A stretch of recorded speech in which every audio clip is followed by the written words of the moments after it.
नमस्कार, मैं हूं आपके साथ शुभांगी सिंह मिश्रा और आज का हमारा मुद्दा है अब सूरजपुर में पथराव, फिर सिस्टम पर दबाव। दरअसल छत्तीसगढ़ में एक बार फिर प्रशासन और जनता आमने सामने है। सूरजपुर के सुंदरगंज गांव में अतिक्रमण हटाने पहुंची टीम पर ग्रामीणों ने हमला कर दिया। पथराव, तोड़फोड़ और तनाव के बीच सवाल अब सिर्फ एक गांव का नहीं है, सिस्टम पर बढ़ते दबाव और उसके फेलियर का है। आज इसी पर करेंगे चर्चा, लेकिन उससे पहले देखिए ये रिपोर्ट। सूरजपुर के लटोरी चौकी क्षेत्र के सुंदरगंज गांव में प्रशासन की टीम करीब 100 एकड़ शासकीय भूमि से अतिक्रमण हटाने पहुंची थी, लेकिन कार्रवाई शुरू होते ही हालात बिगड़ गए। ग्रामीणों ने पथराव कर दिया। सरपंच और अतिक्रमण हटाने वाली टीम को निशाना बनाया गया। पुलिस की 2 बसें, एक जीप और जेसीबी मशीन में जमकर तोड़फोड़ हुई।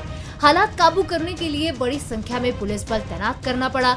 इस झड़प में कई ग्रामीण घायल भी हो गए।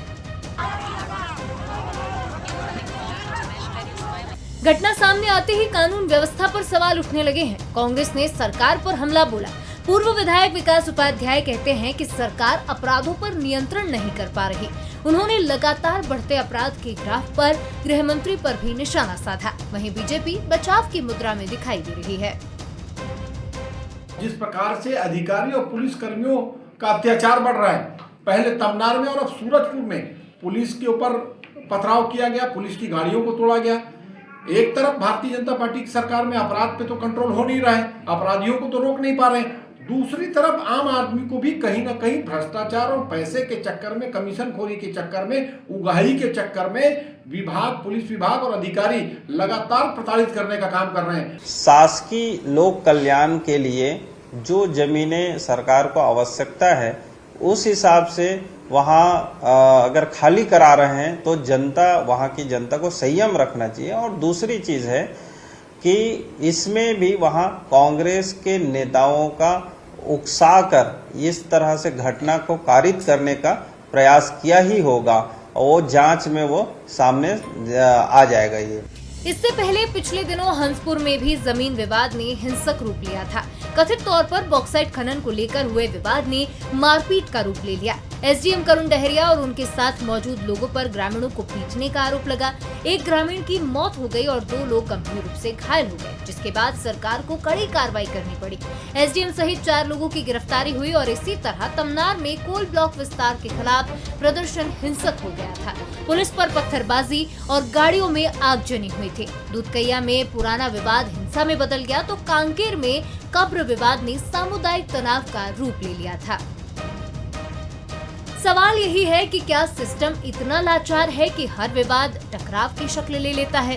क्या पुलिस और प्रशासन का खौफ अपराधियों के मन में खत्म हो रहा है? क्या सिस्टम पर बढ़ता दबाव अब कानून व्यवस्था के लिए नई चुनौती बन रहा है?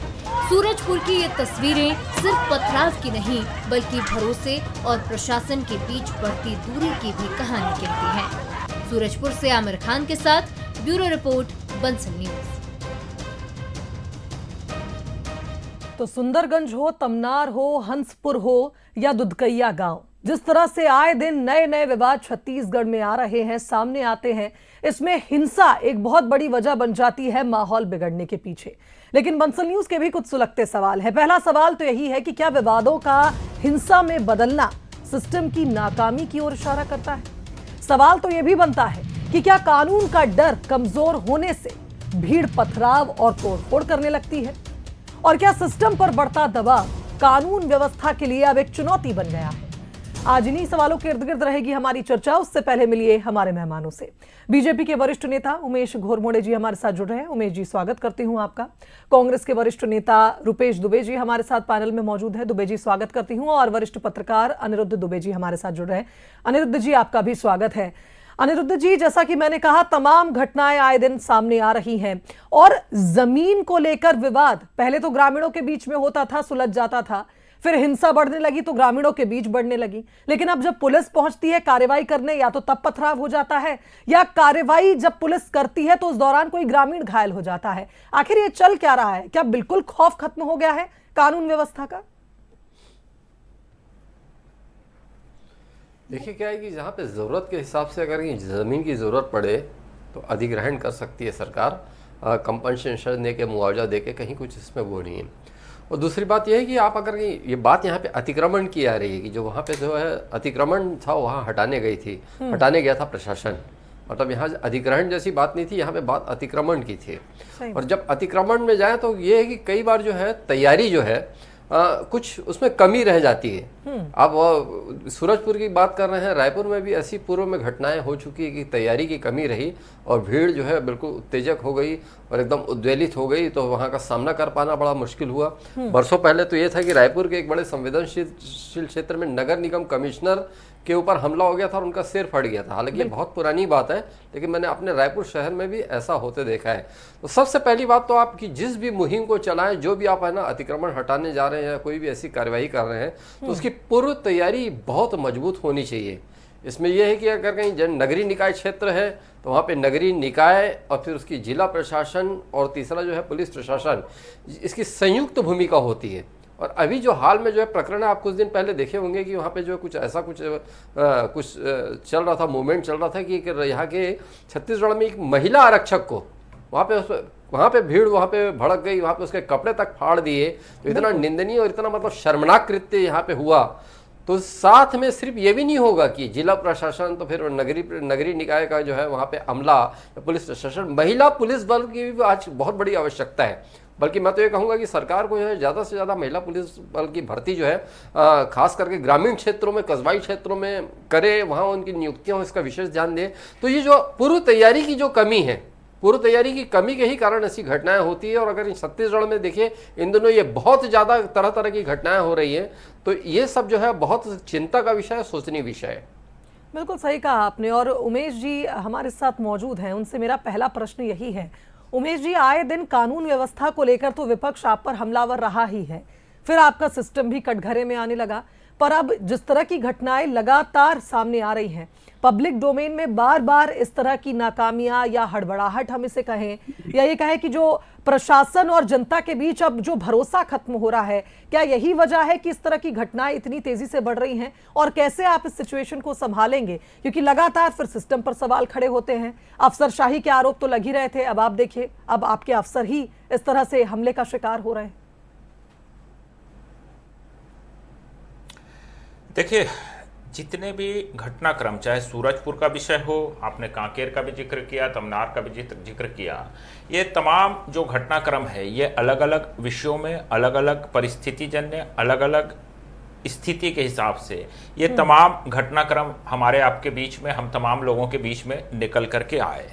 स्थानीय स्तर पर स्थानीय प्रशासन की जिम्मेदारी, जवाबदारी, पुलिस प्रशासन का कोऑर्डिनेशन और एक बेहतर प्रशासनिक व्यवस्था के साथ वहां पर किस प्रकार से कार्यवाहियां की गई और किस आधार पर इस प्रकार की चीजें वहां से निकल करके आई, निश्चित तौर पर ये जो विषय निकल करके आ रहा है, आपने भी जो बताया उसके हिसाब से ये चिंता का विषय तो है, लेकिन हमको यह भी समझना होगा क्योंकि अतिक्रमण का विषय निकल करके आ रहा है। और बीते दिनों में आपने देखा होगा कि राजधानी रायपुर से लेकर के तमाम शहरी क्षेत्रों के अंदर में लगातार अतिक्रमण के विरुद्ध बुलडोजर कार्रवाई हुई। जो अतिक्रमण थे, जो इन्फोर्समेंट था, उसको जिला प्रशासन ने पुलिस प्रशासन के साथ मिल करके उसको वहां से हटाने का काम किया। उस बीच में जिस प्रकार से सूरजपुर के अंदर से विषय निकल करके आ रहा है, ग्रामीणों का विषय है, ग्रामीण के बीच में वहां के लोकलिटी का विषय है, साथ ही साथ पॉलिटिकल, किस प्रकार से पॉलिटिकल इससे पहले भी चीजें निकल करके आई है, बलौदा बाजार में चीजें निकल करके आई थी, किस प्रकार से पॉलिटिकल श्रेय देने का प्रयास किया गया, किस प्रकार से उकसाने का प्रयास किया गया। इसी प्रकार से सूरजपुर की भी घटना जो निकल करके आ रही है, क्योंकि लगातार ये आज का विषय नहीं है, इससे पहले भी जब भी प्रशासन कार्रवाई करने के लिए जाता है, इस प्रकार की चीजें रहती है, तो एक लंबे समय से ये प्रक्रिया चलती रहती है। नोटिस का विषय है, आपसी बातचीत का विषय है, बातचीत से सुलह निकाल करके जनता के साथ बात करके इन चीजों को स्टेप बाय स्टेप प्रशासन के स्तर पर किया जाता है। लेकिन जब इस प्रकार की कार्रवाई होती है, एट अ टाइम इस प्रकार की घटना निकल करके आ जाती है, इसको लेकर के प्रशासन भी गंभीर है और पहले के इनपुट के आधार पर इस प्रकार की स्थिति भी देखने में मिली है कि कहीं से राजनीतिक इसको रंग देने का भी पुरानी घटनाओं में प्रयास किया गया है। सूरजपुर में यह है कि नहीं है, यह जांच के बाद स्पष्ट हो पाएगा, लेकिन अभी जो स्थिति वहां पर है, प्रशासन ने एहतियात बरतते हुए वहां पर जो स्थिति परिस्थिति बनी, क्योंकि जनता का हित अंततः है कि जनता को किसी भी प्रकार से नुकसान ना हो, यह हमारी सरकार का ध्येय है। और उमेश जी, उसी प्रयास के साथ ये भी की जा सकती है कि जो आपकी मंशा है वो जनता तक स्पष्ट रूप से पहुंचे भी। अगर इस तरह से ग्रामीण उग्र हो जाते हैं, ऐसा तो है नहीं कि पहले या तो उनको पहले से जानकारी नहीं दी जाती है, या फिर ये कहा जाए कि पहले जब वो अतिक्रमण कर रहे होते हैं तब उन पर कोई ठोस कार्रवाई नहीं हुई, और अब अचानक से जब अमला पहुंचता है तो वो अपने बचाव में इस तरह का रुख अपनाते हैं। आपके पास लौटूंगी, रुपेश जी हमारे साथ मौजूद हैं। रुपेश जी, अभी हाल ही में बॉक्साइट उत्खनन को लेकर जो मामला सामने आया था, तब विपक्ष कह रहा था कि ये गुंडागर्दी है, सरकार के गुंडे थे, और अब चूंकि ग्रामीणों ने पथराव किया है तो आप कह रहे हैं कि अपराध को सरकार नहीं रोक पा रही। ये डबल स्टैंडर्ड क्या अकॉर्डिंग टू सिचुएशन आपकी ओर से आते हैं, या फिर आप ये कहेंगे कि लगातार कानून व्यवस्था, जो आप पहले से ही कहते आ रहे हैं, कानून व्यवस्था अब हाथ से निकल चुकी है सरकार के?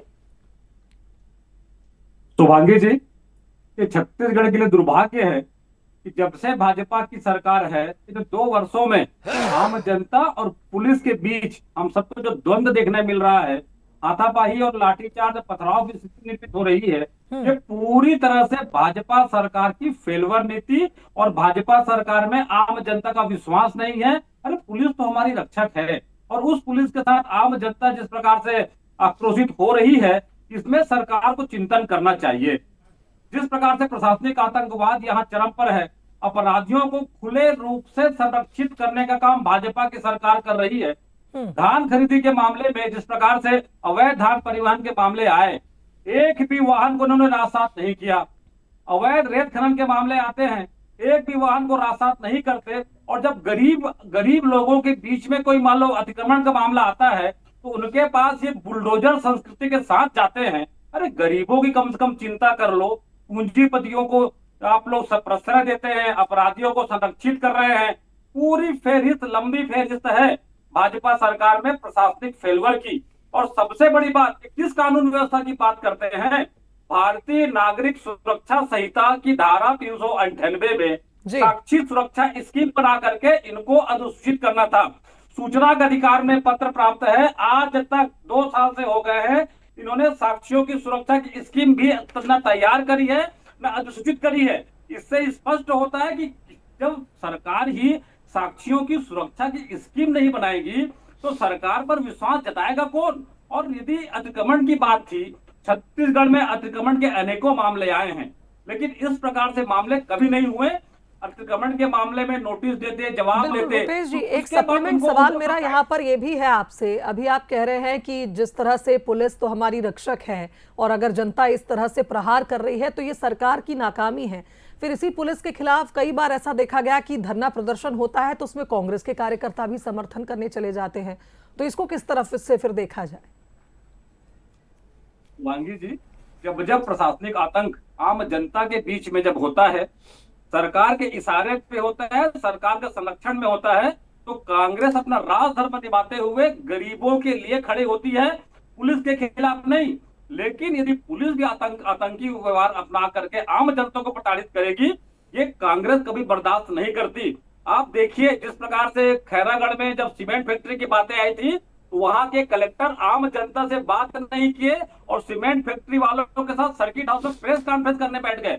ऐसी प्रशासनिक व्यवस्था छत्तीसगढ़ में है, तो क्या आम जनता ऐसे व्यवस्था में आक्रोशित नहीं होगी? जिस प्रकार से बुलडोजर लेकर के चले गए हैं, अरे प्रक्रिया होती है, अतिक्रमण हटाना है, नोटिस दीजिए, नोटिस देने के बाद उनको समझाइश दे दीजिए, समझाइश के बाद भी। और 100, जिस प्रकार से नवीन मार्केंडी जी बोल रहे थे कि 100 एकड़ जमीन है, अरे 100 एकड़ जमीन का अभी कौन से आपको प्रक्रिया पड़ गई? आप बताइए मुझे। आप सीधा बुलडोजर ले जा करके आम जनता को सामान भी नहीं हटाने देंगे और सीधा बुलडोजर। इसका जवाब उमेश जी से ले लेते हैं। जवाब ले जी रुपेश जी, उमेश जी बोलिए आप। देखिए, ये कोई मामला बीते 2 वर्षों में अचानक से निकल करके नहीं आया। हम तो 2 वर्षों से लगातार कार्रवाइयां कर रहे हैं, अतिक्रमण हटाने के लिए प्रशासन मुस्तैद है, लगातार कार्रवाई कर रहा है, इसलिए इस प्रकार की चीजें निकल कर आ रही है। लेकिन ये कोई अतिक्रमण, अवैध कब्जे कोई यूं ही नहीं हो गए हैं। 5 वर्षों तक इस प्रदेश के अंदर में कांग्रेस की सरकार थी, और मैं खुले तौर पर कहता हूं कि 5 वर्षों तक जमीनों की बंदरबाट हुई, जमीन पर अवैध कब्जे, कांग्रेस की सरकार के संरक्षण में अवैध कब्जे स्थापित किए गए, कांग्रेस के जनप्रतिनिधियों ने अवैध कब्जे किए, कांग्रेस के जनप्रतिनिधि खड़े होकर के कांग्रेस के कार्यकर्ताओं से अवैध कब्जा कराते रहे, और कई मामलों में ग्रामीणों का आड़ लेकर के, गरीब जनता का आड़ लेकर के अवैध कब्जा को केवल प्रोत्साहित ही नहीं किया, बल्कि अवैध कब्जे को बढ़ावा देने का काम कांग्रेस की सरकार में हुआ। अभी ये बहुत बड़ी बड़ी दलीलें दे रहे थे, अपराध, अरे सुन लो ना भैया, ओ दुबे जी सुन लीजिए, अब आपके समय मैं नहीं बोला था, धैर्य पूर्वक सुनने का साहस रखिए। 5 वर्षों में छत्तीसगढ़ को अपराध का गढ़ बनाने का पाप करने वाले, जब बीते 2 वर्षों में विष्णुदेव साय के सुशासन में कार्रवाई हो रही है, तो ये बौखलाने लगे हैं और ये अपराध की बात करते हैं। बिलासपुर के अंदर में कांग्रेस के नेता आपस में फायरिंग कर देते हैं, ये कौन सा अपराध का नया तरीका निकल करके आता है? देखिए, मैं ये नहीं बोल रहा हूं कि हम अपनी जिम्मेदारी से नहीं भाग रहे हैं, लेकिन केवल आरोप लगा देना, आरोप लगा करके भाग जाना, जब इनके विधायक धोखाधड़ी के मामले में 47 लाख के मामले में अंदर जाते हैं, ये राजनीति करते हैं, इनके युवकाई नेता बलात्कार के मामले में अंदर जाते हैं, ये राजनीति करते हैं, बिलासपुर के अंदर में मेरा मानना यह है कि पिछले 2 साल में ही तो हजारों मामले नहीं आए होंगे, ये राजनीति करते हैं, ये तो लंबित मामले होंगे, ऐसा तो है मामले। आपने एक उदाहरण भी आपने बताया पुलिस के ऊपर, अभी ये बोल रहे थे ना, पुलिस हमारी रक्षक है। जी उमेश जी, मैं इसी पर आ रही हूँ। रुपेश जी से मेरा सवाल भी यही है। रुपेश जी, ईडी के ऊपर इन्हीं के कार्यकर्ताओं ने हमला कर दिया था, भिलाई के अंदर ईडी के ऊपर इन्हीं के कार्यकर्ताओं ने हमला कर दिया था। बिल्कुल उमेश जी, मैं इसीलिए सवाल पे आ रही हूँ, बोलेंगे रक्षक है, दूसरे तरफ जाके अचानक से कानून व्यवस्था जब कटघरे में आ जाती है, सवाल अगर कानून व्यवस्था पर उठते हैं, तो ऐसा तो है नहीं कि ये सब कुछ पिछले 2 सालों में ही हुआ है या पिछले कार्यकाल में जब सरकार भूपेश सरकार रही उस दौरान ना हुआ हो। लेकिन समाधान पर जब हम बात करते हैं तो फिर आरोप प्रत्यारोप का दौर इस कदर शुरू हो जाता है कि अपराधियों के संरक्षण पर भी हम एक दूसरे पर हमलावर हैं, और जब सुझाव देने की बात आती है तो हम धरना प्रदर्शन शुरू कर देते हैं। कांग्रेस की तरह हमारी सरकार है, हमारी जिम्मेदारी बनती है, मैंने एक बार भी इनकार नहीं किया। विष्णुदेव साय के सुशासन में लगातार कार्रवाइयां हो रही है, आगे भी कार्रवाई होगी।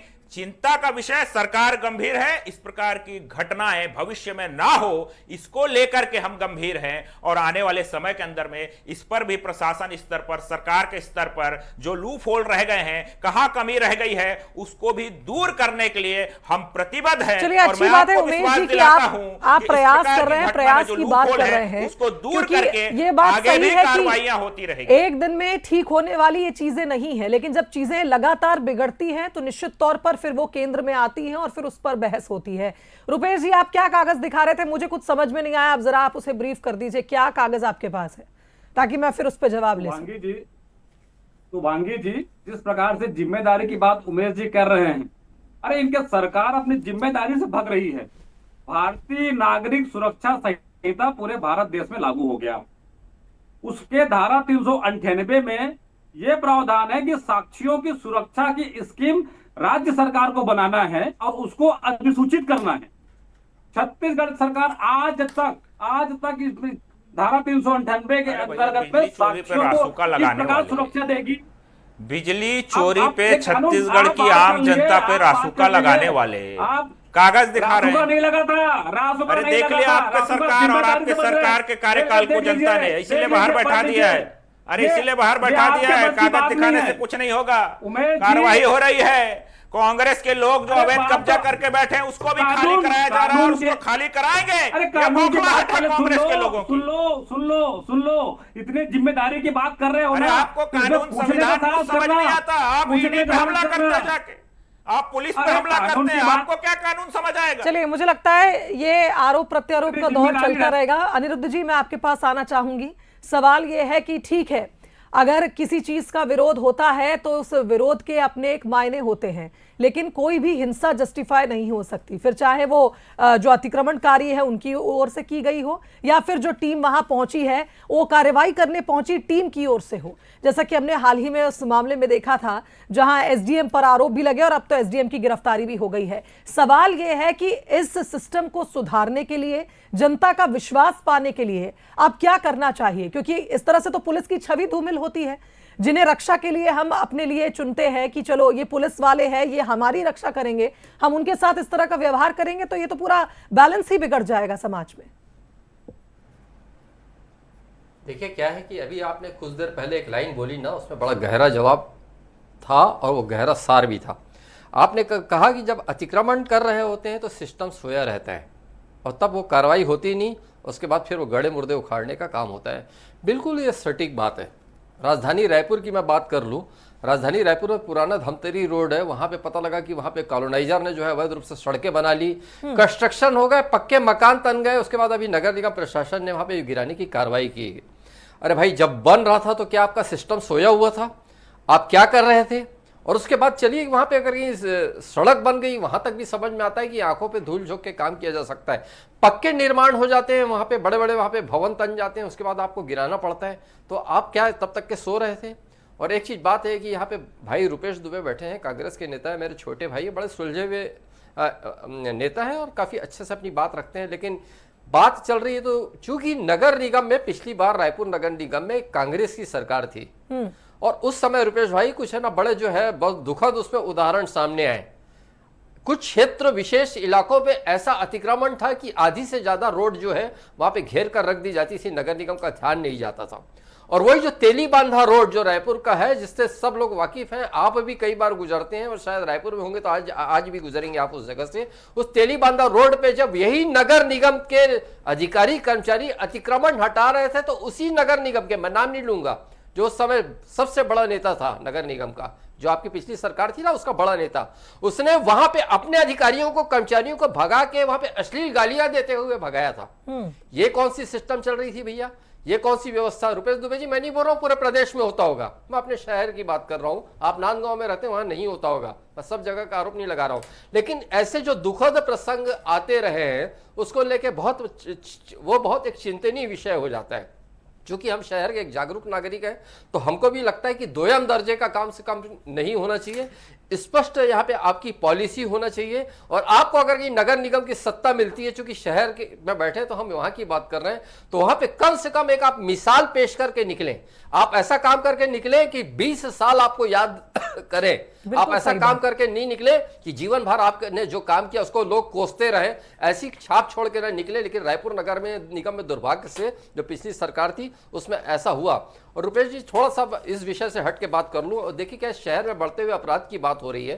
सूरजपुर की घटना बहुत बड़ी हो गई, कांकेर का उदाहरण आया, तमनार का उदाहरण आया, बिलासपुर की कल की घटना है, वहां पर राजकिशोर नगर में एक वहां पे जो सराफा व्यापारी है और वो छत्तीसगढ़ी फिल्मों के निर्माता भी हैं, वो कार से वहां पे जो है जा रहे थे, कैश था वहां पे, सामान था, वहां पे हमला हुआ उन पे और वहां पे उनका कैश और वहां पे जो वहां पे लूट लिया गया, उनका सामान और मारपीट भी हुई, वो अस्पताल में है जी।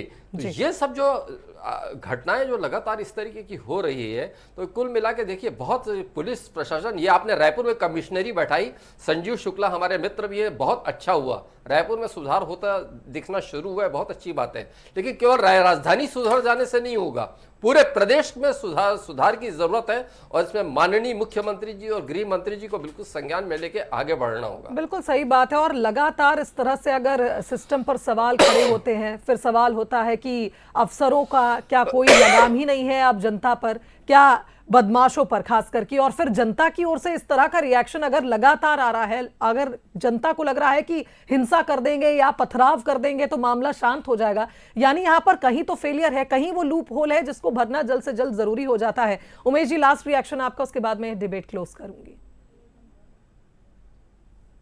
देखिए शुभांगी जी, अपराध, देखिए मैंने बिल्कुल इनकार नहीं किया, हमारा भी ये मानना है कि जब से इस प्रदेश के अंदर में हमारी सरकार आई तब इस प्रदेश के अंदर में अपराध को लेकर के हमें भी कई मामलों में ऐसी परिस्थितियों का सामना करना पड़ा कि ऐसा तो हमारा छत्तीसगढ़ नहीं था। हमारा छत्तीसगढ़ शांति के टापू, एक शांत छत्तीसगढ़ के रूप में जाना जाता था, लेकिन जो हालात थे उसको सुधारने की, संभालने की पूरी जवाबदारी और जिम्मेदारी हमारी बनती है। और मैं आपको विश्वास दिलाता हूं, बहुत हद तक हमने अपराध के मामलों में कंट्रोल पाया है। ये मैं नहीं कह रहा हूं कि पूरी तरह से अपराध नियंत्रण में आ गया है, लेकिन आने वाले समय के अंदर में इस बात का मैं छत्तीसगढ़ की जनता को भी विश्वास दिलाता हूं कि राजधानी रायपुर में शुरुआत हमने की है, प्रणाली बदल करके अपराधियों के ऊपर शिकंजा कसा है। पूरे प्रदेश के अंदर में कोई भी अपराधी हो, चाहे वो आम नागरिक हो, बड़ा से बड़ा अधिकारी हो, कितना भी रसूखदार हो, उसको बख्शा नहीं जाएगा। और अपराध की जो प्रवृत्तियां जो बदली जा रही है, और उम्मीद भी यही की जा सकती है कि ऐसी कार्रवाइयां होनी शुरू हो जाए कि आप फिर से ये कह सके कि छत्तीसगढ़ को हमने दोबारा शांति का टापू बनाया है और जनता का भरोसा हमारी सरकार कर रही है। बिल्कुल उमेश जी, जनता का भरोसा ही है जिसने आज आपको मौका दिया है, आपकी सरकार को मौका दिया है, तो इस भरोसे को बनाए रखिए, ऐसे प्रयास जरूर करें। और अपराधों का जिस तरह से लगातार कानून व्यवस्था पर जिस तरह से सवाल खड़े हो रहे हैं उसको जल्द से जल्द दुरुस्त किया जाए, यही उम्मीद हम भी कर सकते हैं। बहुत शुक्रिया आप तीनों मेहमानों का हमारे साथ इस चर्चा में जुड़ने के लिए। तो कुल मिलाकर ये कहा जाए कि सूरजपुर की घटना ने एक बार फिर इशारा कर दिया है कि शायद जनता का भरोसा प्रशासन से उठ गया है, या कहें कि खौफ की कमी है, लेकिन देखना होगा सरकार इसे कैसे दुरुस्त करेगी। इसी के साथ आज का मुद्दा में फिलहाल इतना ही। दीजिए इजाजत, नमस्कार।